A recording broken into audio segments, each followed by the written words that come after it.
La última vez que me correspondió esta instrucción, hablamos de la adoración en espíritu. Quisimos dar claridad acerca de la adoración y hoy quisiera plantear dos puntos de entendimiento para iglesias como nosotros, hermano, muy importante, que creemos que la adoración a Dios debe ser regulada positivamente. ¿Qué quiere decir eso?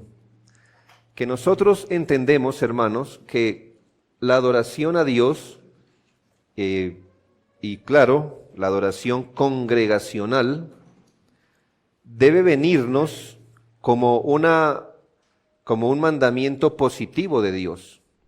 Recuerdo que en la cristiandad hay varias maneras en que se entiende la adoración. Muchos dicen, bueno, ¿cómo vamos a adorar al Señor? Bueno, el primer error es que las iglesias deciden cómo adorar al Señor. Las iglesias no tenemos que decidir cómo adorar al Señor, sino obedecer lo que la Biblia dice. Algunos dicen, bueno, pues la Biblia nos dirá cómo adorar al Señor, y sin embargo usted nota que hay algunos asuntos de adoración que usted no va a encontrar en las iglesias del Nuevo Testamento. Entonces eso de que vamos a adorar al Señor como la Biblia lo dice, no es más que unas palabras bien dichas. Nosotros somos iglesias confesionales que creemos que la única manera de adorar al Señor es como Él lo ha instituido en su palabra, y las iglesias del Nuevo Pacto debemos adorar al Señor como Dios lo ordena en el Nuevo Pacto, sin añadirle, sin quitarle. Entonces, en este asunto, quiero que notemos hoy dos cosas. La primera son los elementos de la adoración. ¿Qué significan cuando decimos los elementos de la adoración? ¿A qué estamos haciendo referencia? Estamos haciendo referencia a la naturaleza de la adoración. ¿Qué es la adoración? ¿Se ha puesto a pensar? Cada 8 nos hemos reunido para adorar al Señor. Estamos aquí para adorar al Señor. El día del Señor, vamos a adorar al Señor. ¿Y qué es adorar al Señor? ¿Qué es exactamente? No en sus términos, sino en los términos bíblicos. ¿Qué es adorar al Señor? ¿Qué es lo que nosotros tanto defendemos? Que cuando nos reunimos debemos adorar al Señor conforme a su palabra. Para responder a eso, ¿qué es adorar al Señor? Se habla de los elementos de la adoración. El qué de la adoración son los elementos. Los elementos de la adoración son las partes del culto religioso que se le ofrece a Dios. Los elementos de la adoración, ahorita lo veremos, se tienen que diferenciar de las circunstancias de la adoración, pero cuando hablamos de los elementos de la adoración, es lo que Dios espera que hagamos cuando somos convocados como iglesia para la adoración. Así que cuando vamos a adorar al Señor, yo espero que usted ya tenga en mente qué es exactamente lo que venimos a hacer. Porque algunos dicen, vamos a adorar al Señor, solo piensan en cantar. ¿Cierto? Adorar es cantar. Adorar es solo una de las 7 cosas que creemos que es la adoración cuando nos reunimos.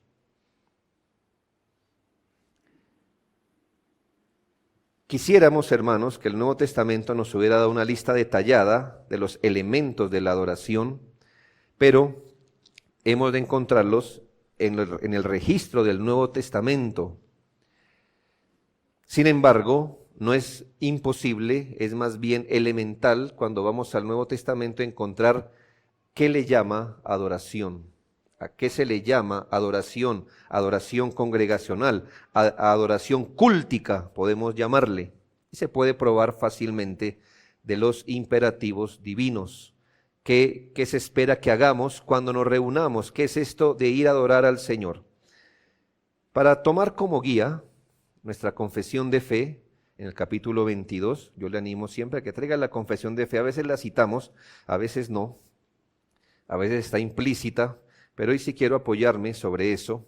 Además en su himnario, ahí está, en su himnario está la confesión de fe en el capítulo 22.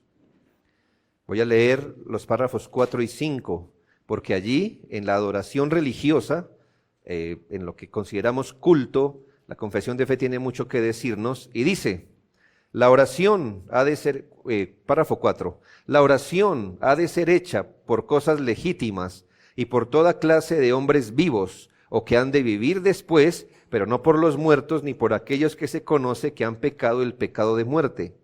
Quinto, la lectura de las Escrituras.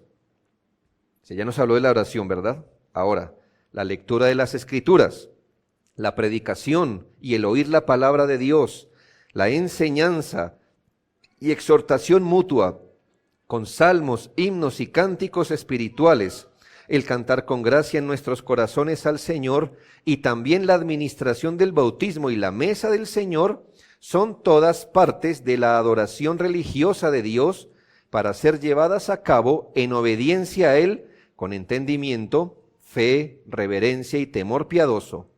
Además, la humillación solemne en ayunos y la acción de gracias en ocasiones especiales deben ser observadas en una manera santa y religiosa.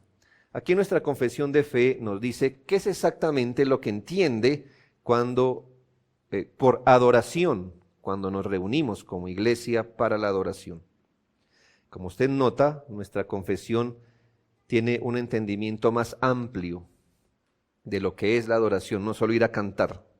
Entonces tenemos, al menos, por los párrafos 4 y 5, la siguiente lista. ¿Qué es la adoración cúltica? ¿Qué es la adoración religiosa? ¿Qué es eso de reunirnos a adorar? ¿Qué es eso? Pues es reunirnos, uno, a la lectura de las Escrituras. 2, a la predicación, porque uno predica y los demás oyen. 3, la enseñanza y exhortación mutua con salmos, himnos y cánticos espirituales al cantar con gracia en nuestros corazones al Señor. 4, la administración del bautismo y la mesa, entendiendo que no siempre se celebra un bautismo, ¿verdad? Pero cuando hay, eso hace parte de la adoración.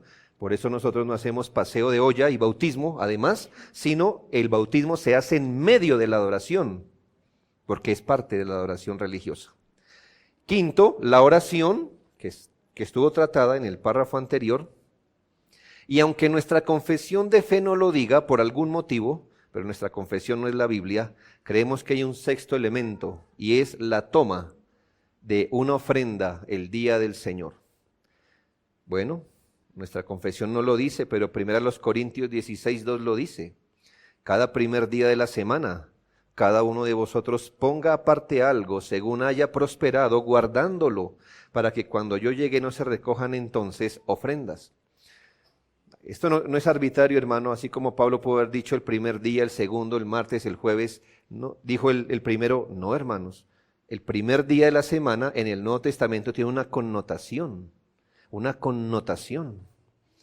El primer día de la semana los discípulos se reunían a partir el pan, a escuchar la palabra. Así que entendemos que este apartar la ofrenda tiene que tener algo o debe, o por implicación, es en medio de la adoración al Señor. Y por eso creemos que hay un sexto elemento. Note entonces, lectura de las Escrituras. Cuando nos reunimos a adorar al Señor, cuando somos convocados a culto, se espera que leamos la palabra, la predicación, el oír, la enseñanza a través de salmos, himnos, la administración de las ordenanzas, la oración y la toma de ofrendas el día del Señor. Además, la confesión de fe contempla dos asuntos más, que los cataloga como adoración, pero en ocasiones especiales. Así lo cataloga la confesión de fe. Dice, si usted leyera el párrafo 5, dice que todas estas cosas son partes de la adoración religiosa a Dios para ser llevado a cabo en obediencia a Él, etc.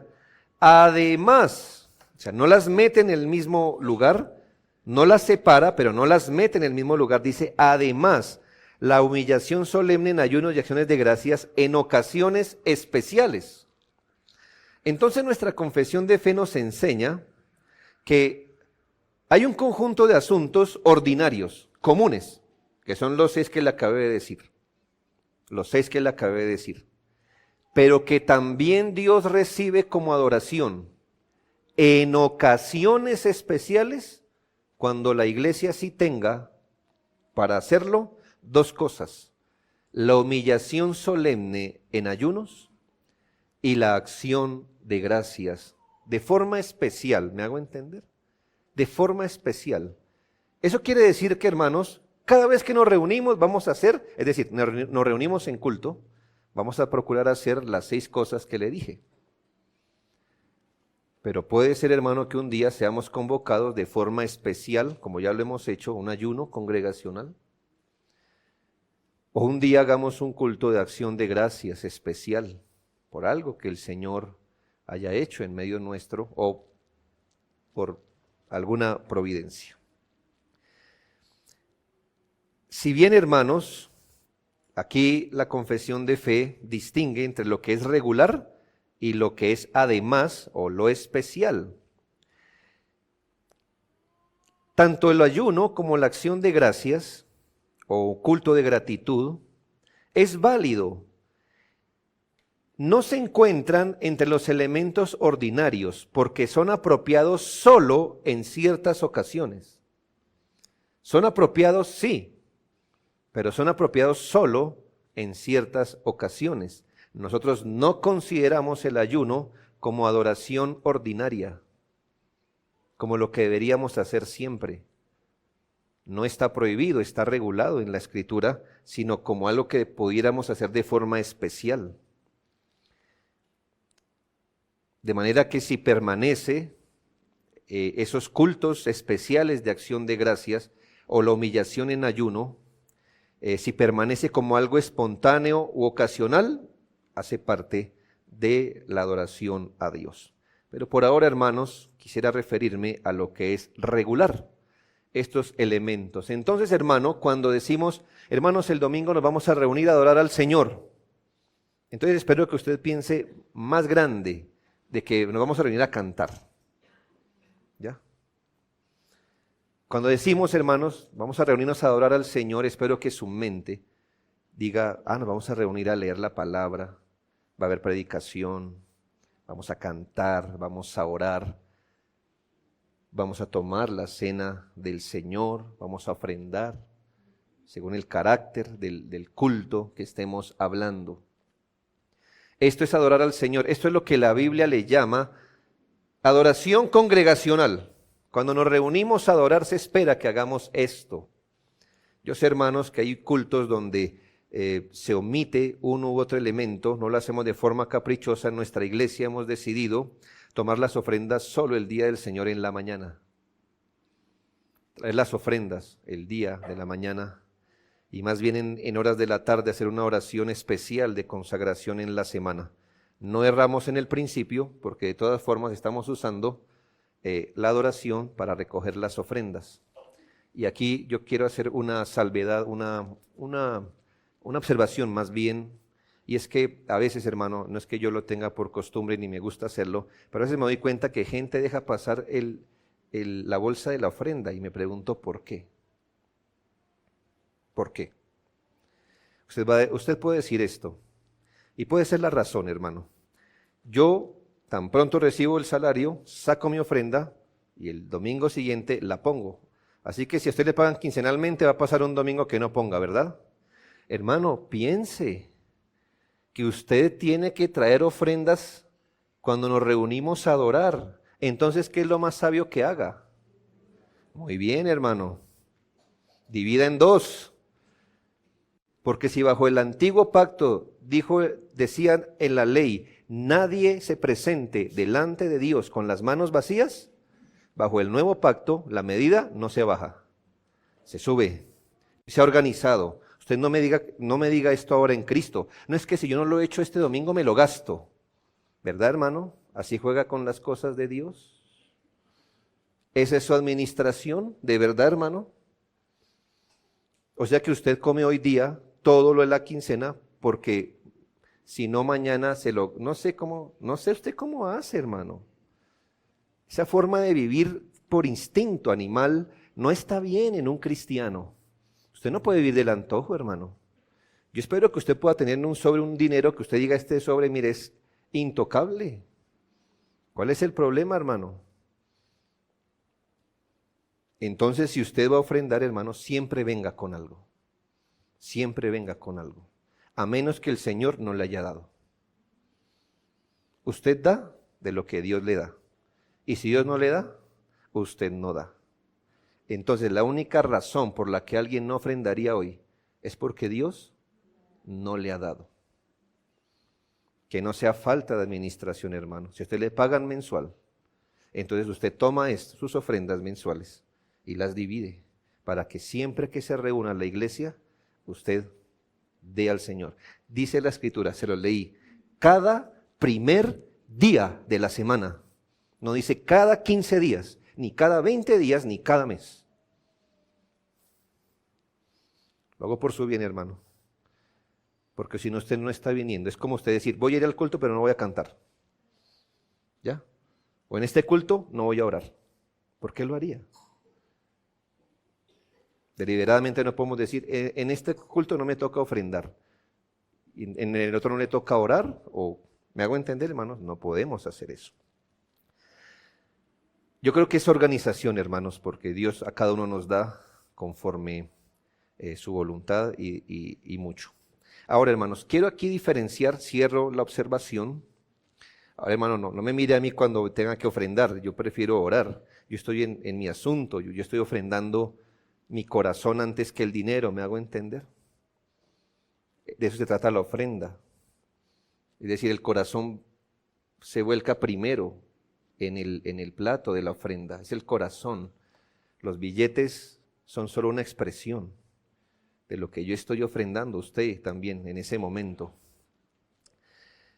Cerrado el punto, hermanos, quisiera diferenciar, porque es muy importante que nosotros entendamos esta mañana que adoración le vamos a llamar a los elementos que ya le hemos dicho. Los que deben ser diferenciados de los asuntos o de las circunstancias de la adoración. Usted debe diferenciarlo, hermano, porque por un mal entendimiento a veces revolvemos las cosas y resultamos poniéndole énfasis de adoración a cosas que no son adoración, que son circunstancias que acompañan la adoración. Nuestra confesión de fe en el capítulo 1, en el párrafo 6, nos dice esto, que hay algunas circunstancias tocantes o referentes a la adoración de Dios, mire, algunas circunstancias referentes a la adoración de Dios y al gobierno de la iglesia que son comunes al actuar o a las sociedades de los hombres, que han de determinarse conforme a la luz de la naturaleza, de la prudencia cristiana, según las normas generales de la palabra que han de guardarse siempre. Mire, somos claros, hermano, que lo que es adoración, solo si lo encontramos en la Escritura. Pero hay algunas circunstancias. No son adoración, pero acompañan la adoración. Y estas, hermanos, en vano las vamos a buscar en la Escritura. En vano. ¿Por qué? Porque no son adoración. Así que usted no las va a encontrar en la Escritura. Le pongo un ejemplo de una circunstancia en la adoración. El horario de culto. ¿Qué dice la Escritura? ¿Verdad? Ninguno puede decir, no, es que es a las 9, a las 10, a las 11. No encontramos, ni lo busque.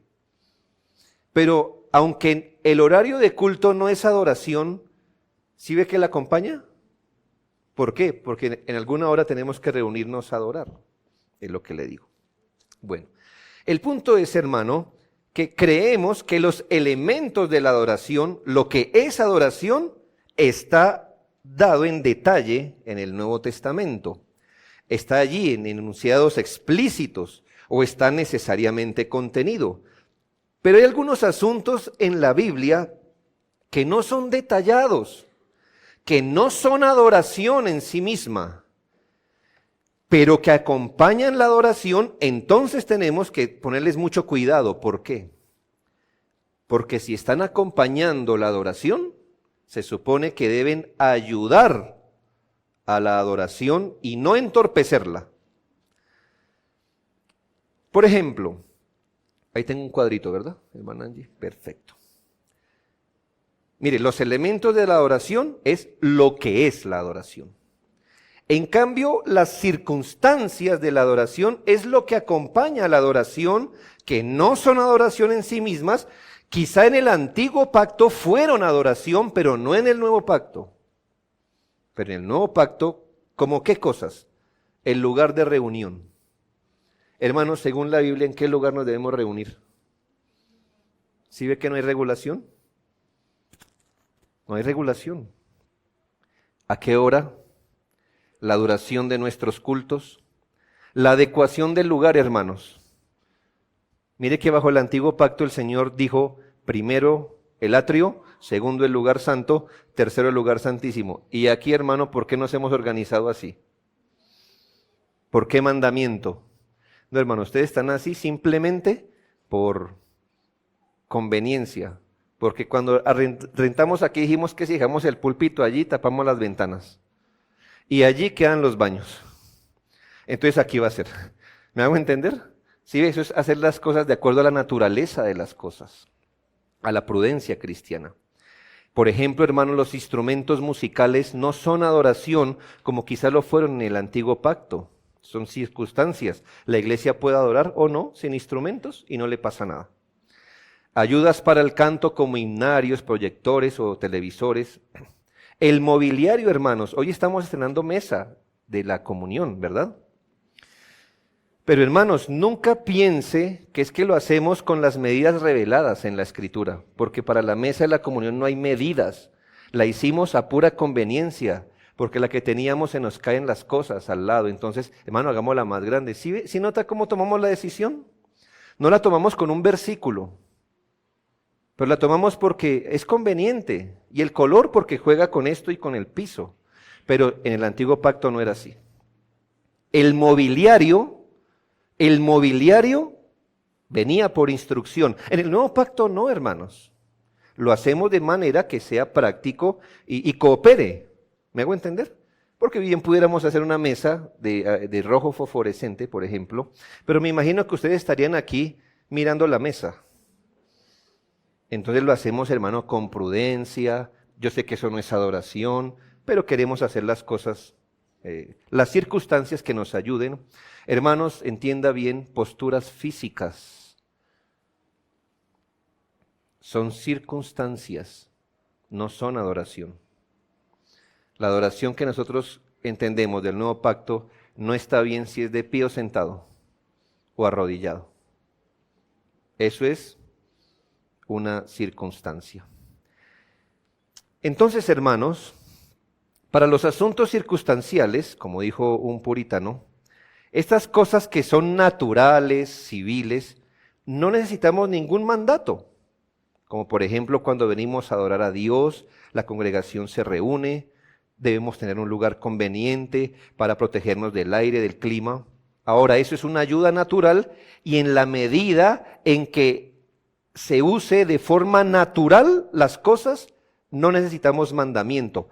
Pero si vamos a poner una circunstancia en un lugar más allá del que tiene por su naturaleza, ahí sí deberíamos buscar regulación.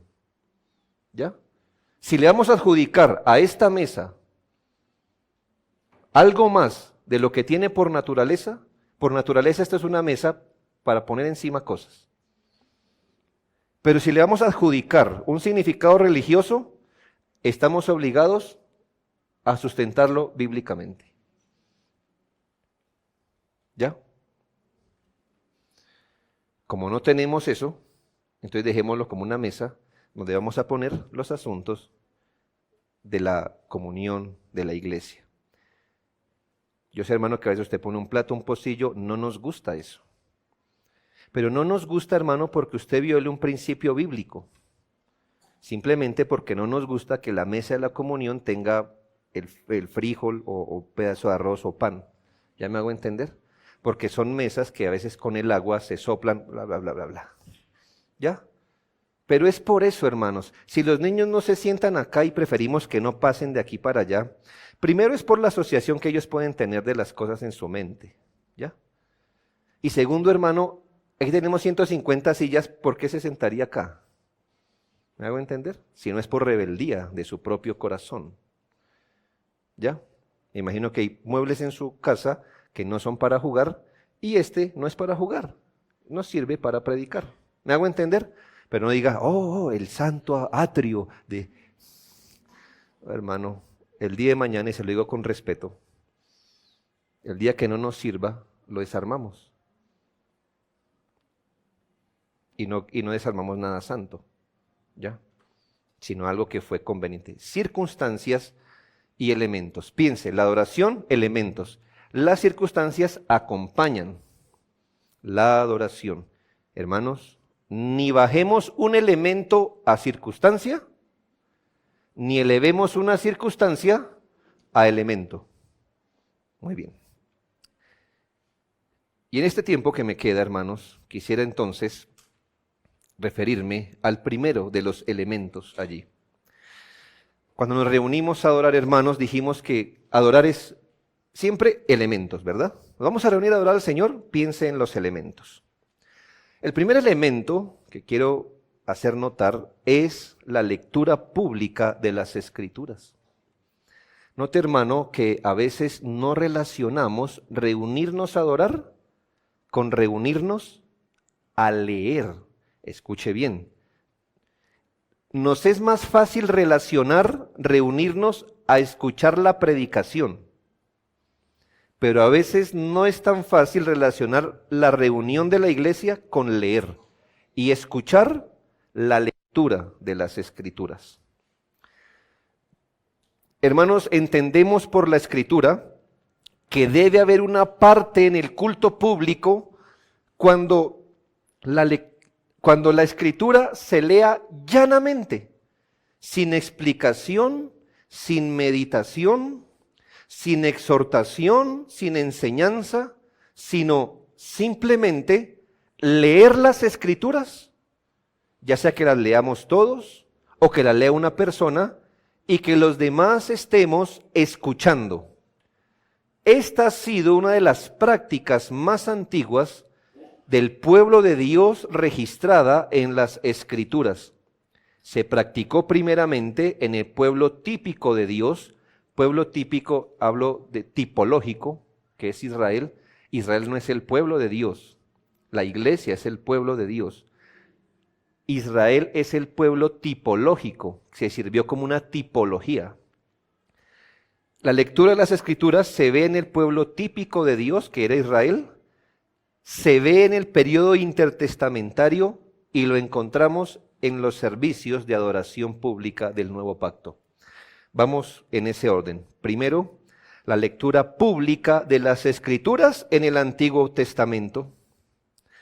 Encontramos una de las primeras referencias a esta práctica de leer, no explicar, no predicar, no enseñar, no comentar, leer la Escritura, cuando el pueblo se reunía. Una de las primeras referencias es cuando Israel sale de Egipto, Éxodo 24:7.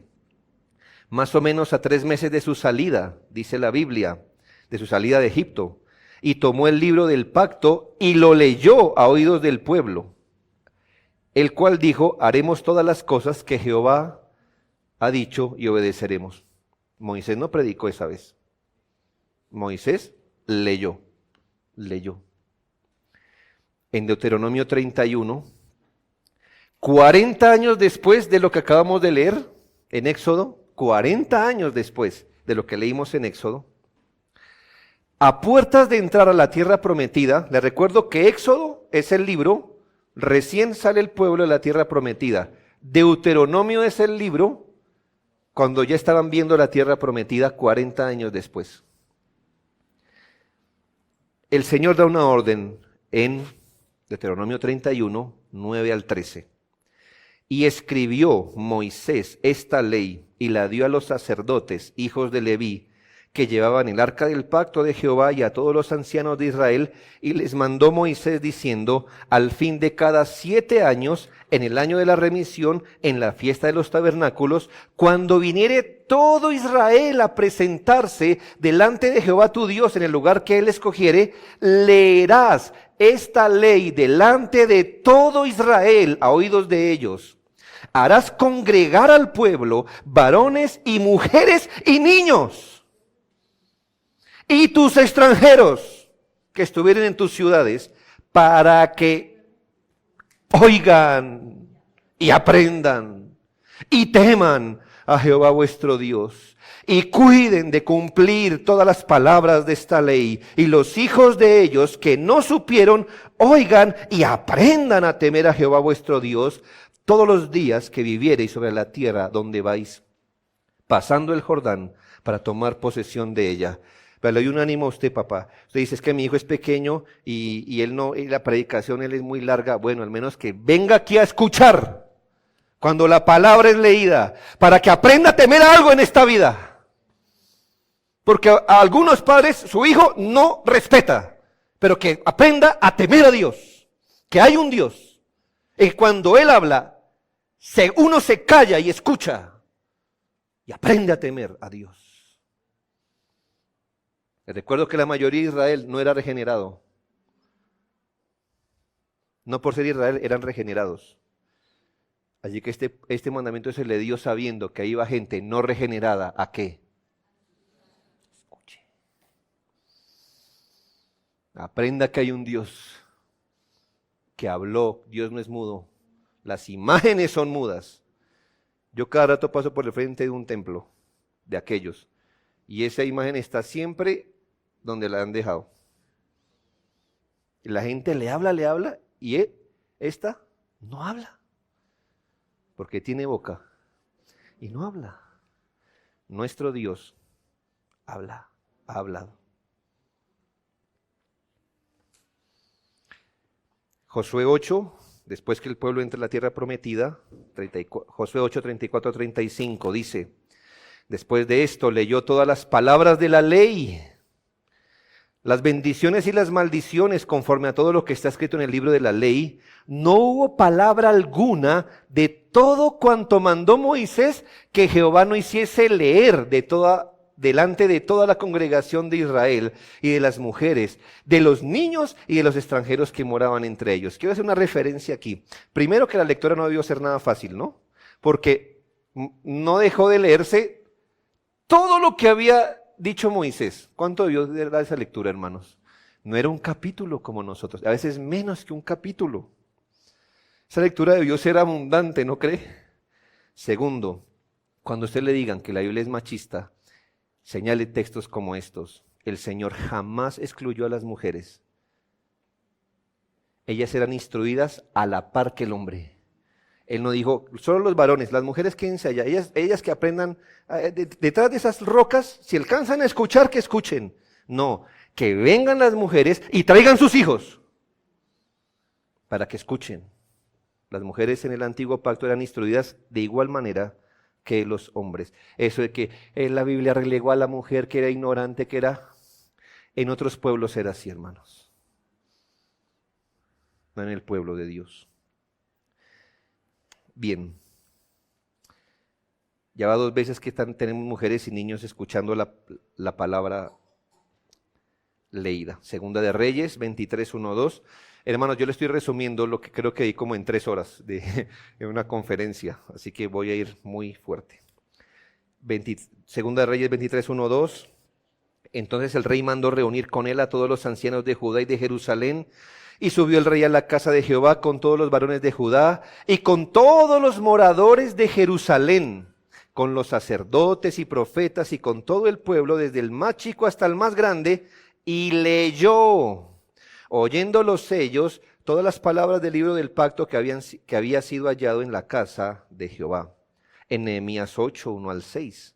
Recuerda este avivamiento que hubo, dice: Y se juntó todo el pueblo como un solo hombre en la plaza que está delante de la puerta de las aguas, y dijeron a Esdras el escriba que trajese el libro de la ley de Moisés, la cual Jehová había dado a Israel.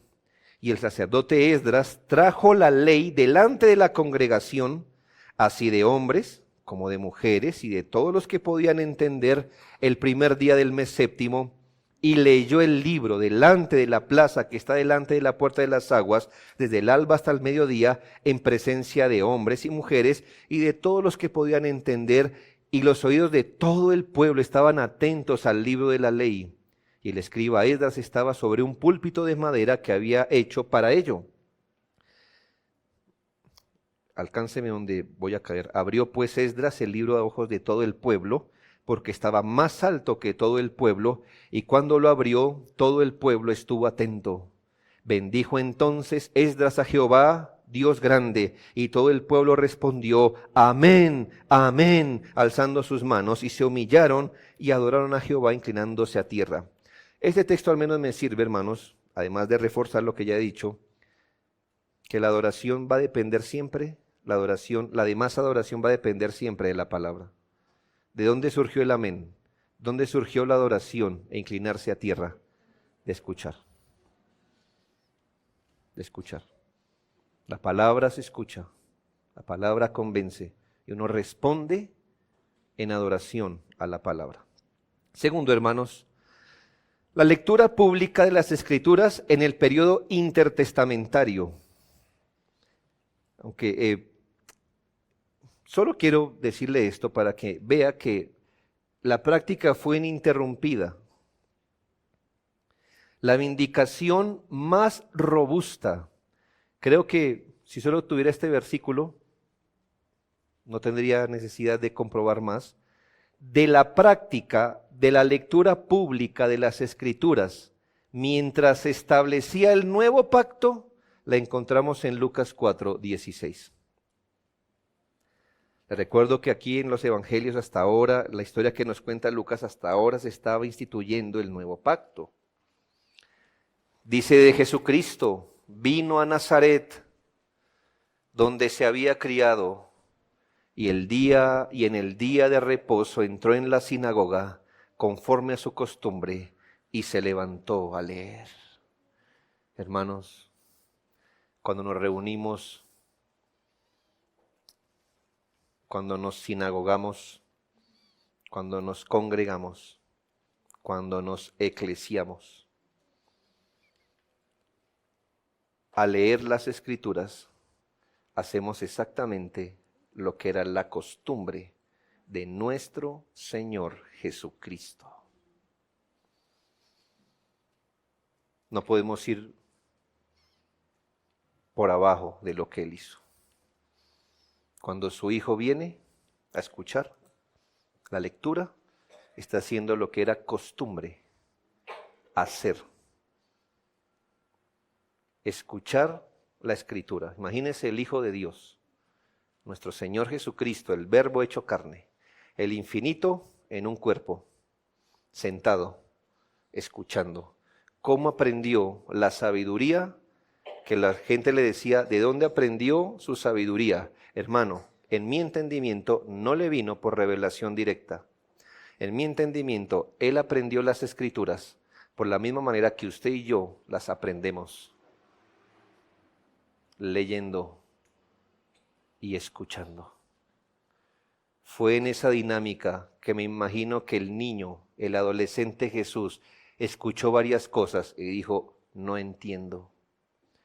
Pero se acerca la fiesta en Jerusalén. Voy a ir al templo y le voy a preguntar a los que saben. ¿No dice la Biblia que se fue a preguntarles? Y se asombraron de decir, a un niño de 12 años le surgen este tipo de preguntas. ¿De dónde le surgen las preguntas, hermano? Cuando en Israel no tenía usted una Biblia en cada casa, su única manera de escucharla era en la sinagoga. Hermano, al Señor le surgieron inquietudes cuando era niño en la sinagoga. Ustedes quieren hijos salvos y los apartan de los cultos de oración y de adoración. Usted tiene una fe que no es fe bíblica, es fe ciega. Del que no siembra nada y quiere un árbol de manzana. del que siembra peras y quiere melocotones.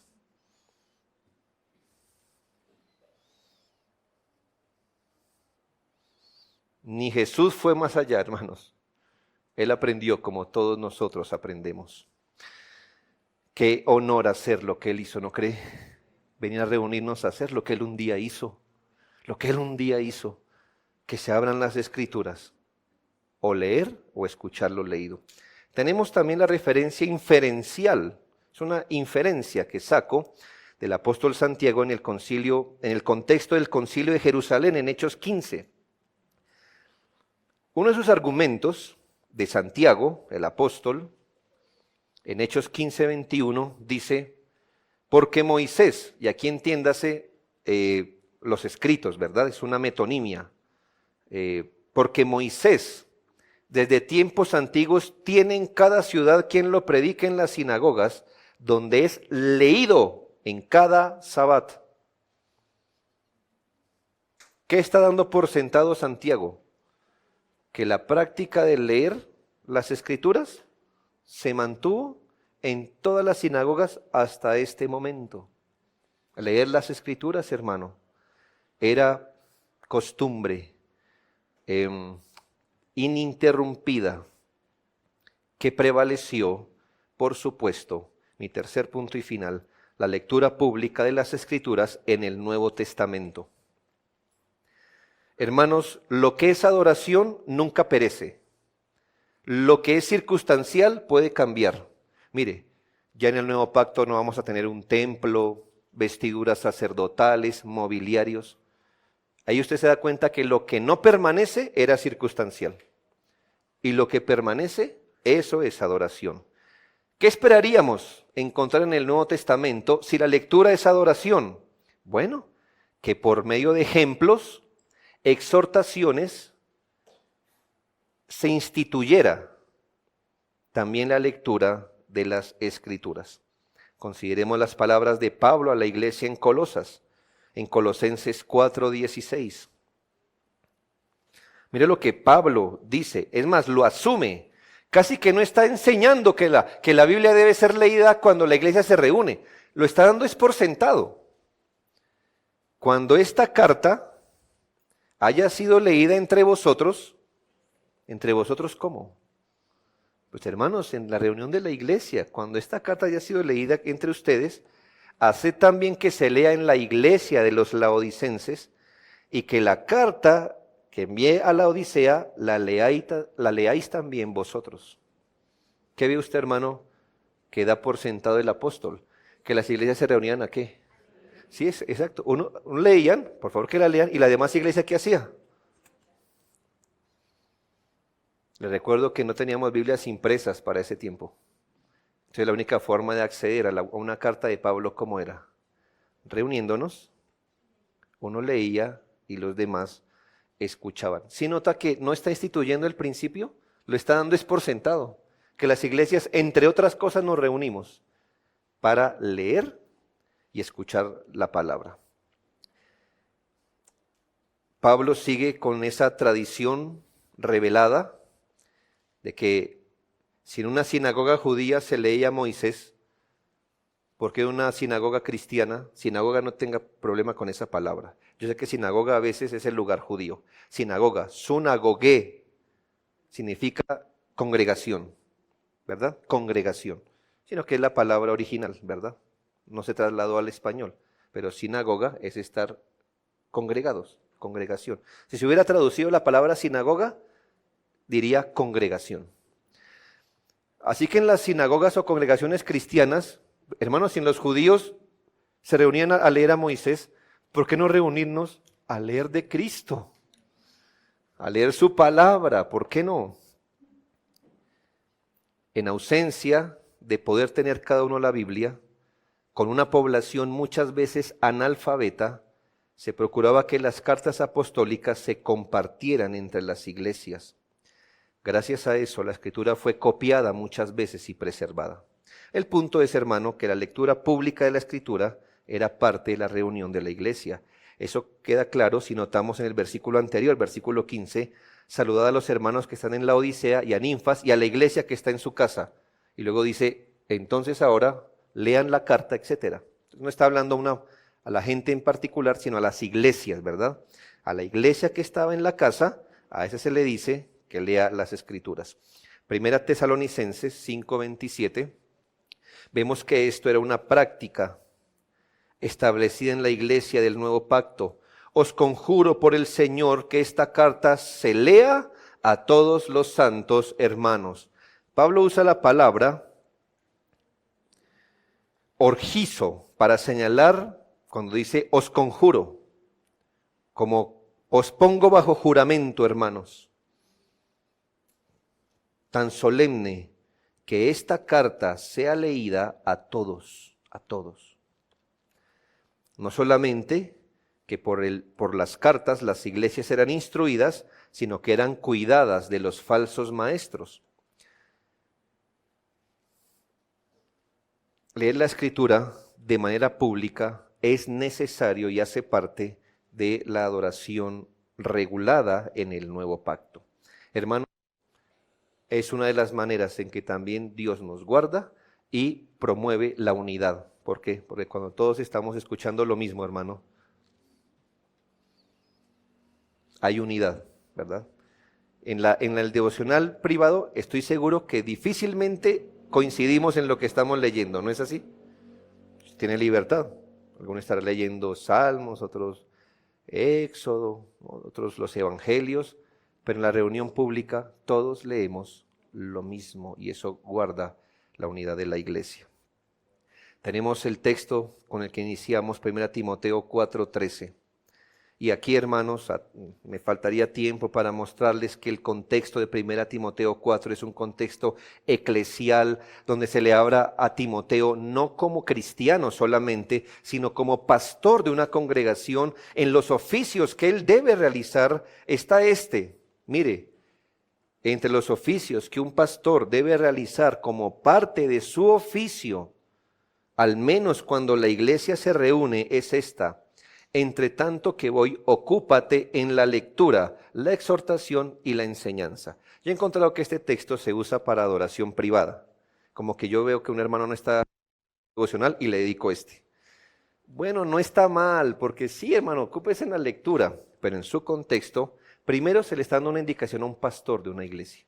Se le está escribiendo cuál es parte de su oficio cuando las iglesias se reúnen, y es que ocuparse en la lectura, la exhortación y la enseñanza.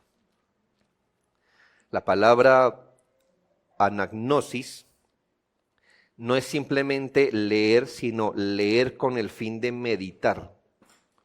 Y obviamente se distingue lectura de exhortación y enseñanza, lo que quiere decir que no es lectura con exhortación, sino lectura con el fin de meditar la palabra de Dios.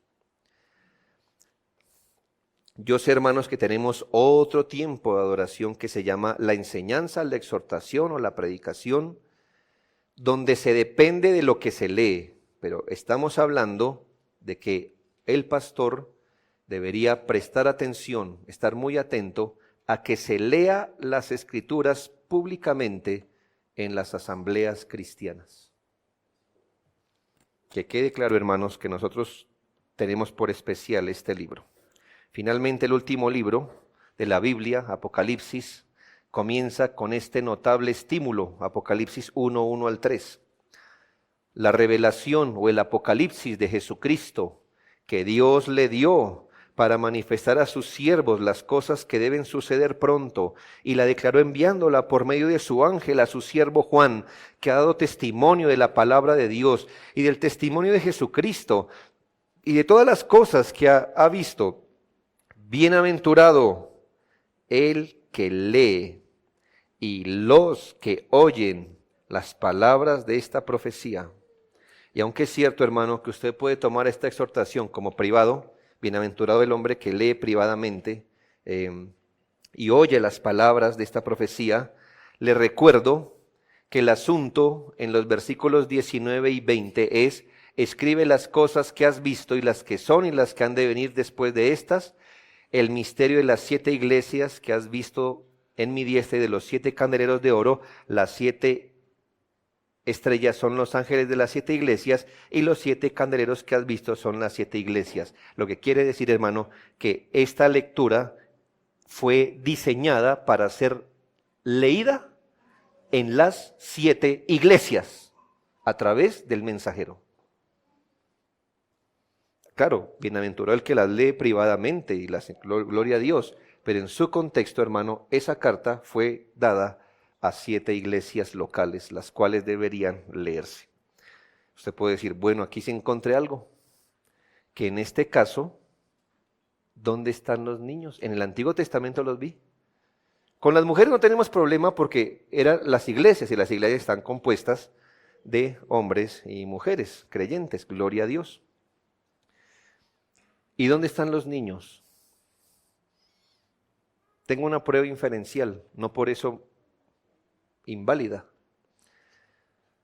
En la carta a los Colosenses, que el apóstol Pablo dice, léanla entre ustedes, y luego se la pasan a los hermanos de la Odisea. En la carta a los Colosenses hay una exhortación a los hijos. ¿No es así? Bueno, a los padres, ¿verdad?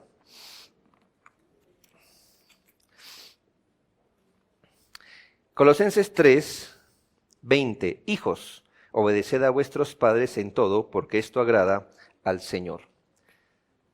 Si esta carta fue dada para leer en la iglesia de los Colosenses, y hay una parte dirigida a los hijos, ¿qué supone Pablo que había en la iglesia?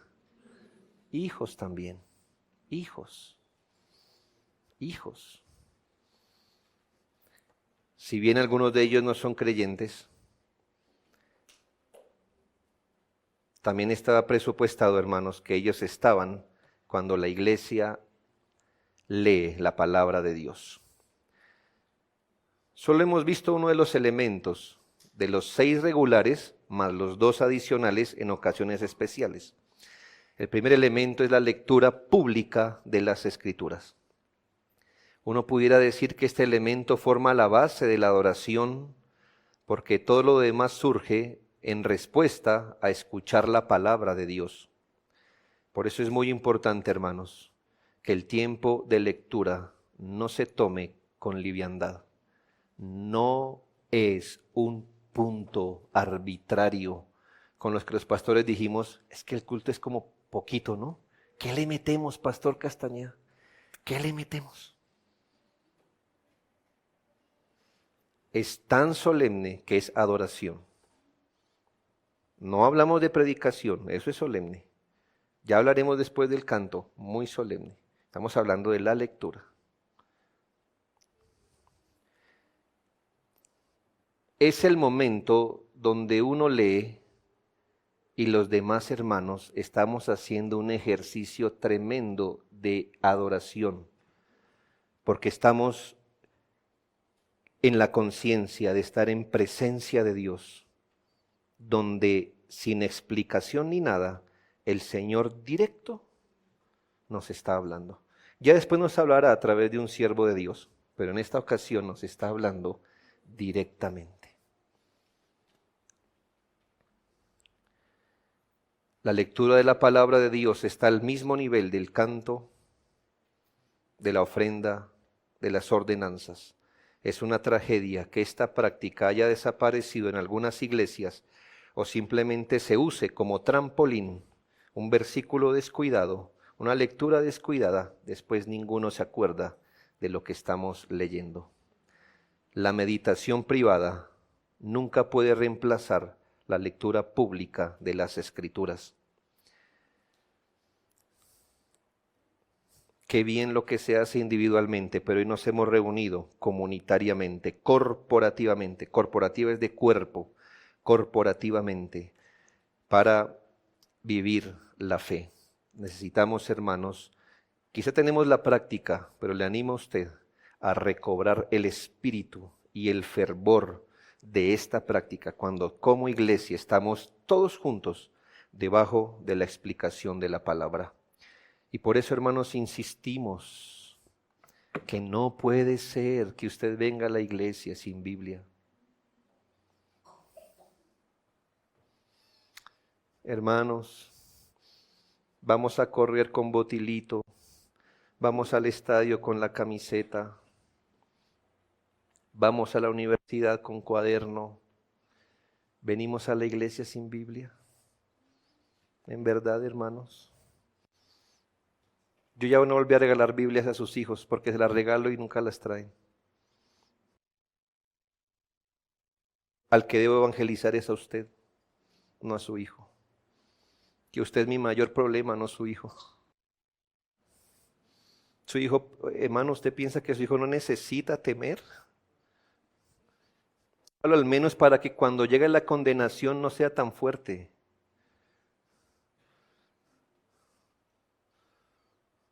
Pero hágalo, hermano, porque posiblemente el Señor empieza a orar en su pequeño corazón con esas cosas que empieza a leer. Usted no puede ser el primer tropiezo de su hijo.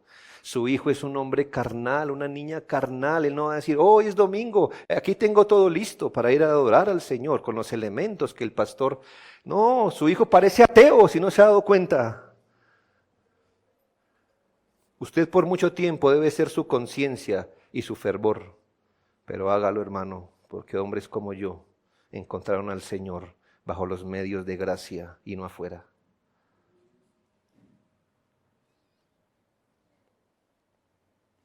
Su Biblia, Señor, lee. Mejor legado que le pueda hacer a un hijo usted es enseñarlo a leer bien. Ponga una Biblia en su mano, así tenga que obligarlo por los próximos 18 años. Él verá después si quiere vivir como un diablo, pero vivirá fuera de su casa como un diablo. En su casa tenemos un libro y se honra ese libro. Y traemos el libro al culto. ¿Por qué no traerlo? Es un irrespeto a lo que venimos a hacer aquí, hermanos. Es decirme, no tengo ningún interés en adorar. No tengo Biblia ni me interesa traerla. Este libro es sagrado. ¿Cuánta gente antes de nosotros murió? Estas hojas, hermanos, están llenas de sangre, de mártires, de familias, para que usted lo pudiera tener aquí.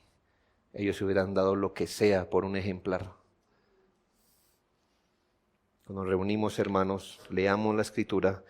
¿Y qué es lo bueno de esta enseñanza? Que en unos minutos lo vamos a practicar, ¿verdad? Lo vamos a practicar como parte del culto. Así que espero que esta lectura sea el inicio de más conciencia entre nosotros para adorar al Señor. Oremos. Padre, gracias por instruirnos y gracias por bendecirnos en esta mañana. Ayúdanos a recobrar ese ánimo, esa conciencia, cuando tu palabra es leída en el culto público. Te lo pedimos, Señor, y ayúdanos a todos, creyentes o no, pues tú eres Dios de todos, Salvador de algunos, pero Dios de todos, Señor, y a ti se debe toda carne. Ayúdanos, pues, a adorarte, a hacerlo con entendimiento, y gracias por tu palabra, Señor. Qué tesoro tenemos hoy en nuestra mano, y la oportunidad de reunirnos para escucharla y luego para escucharla explicada. En Cristo oramos. Amén.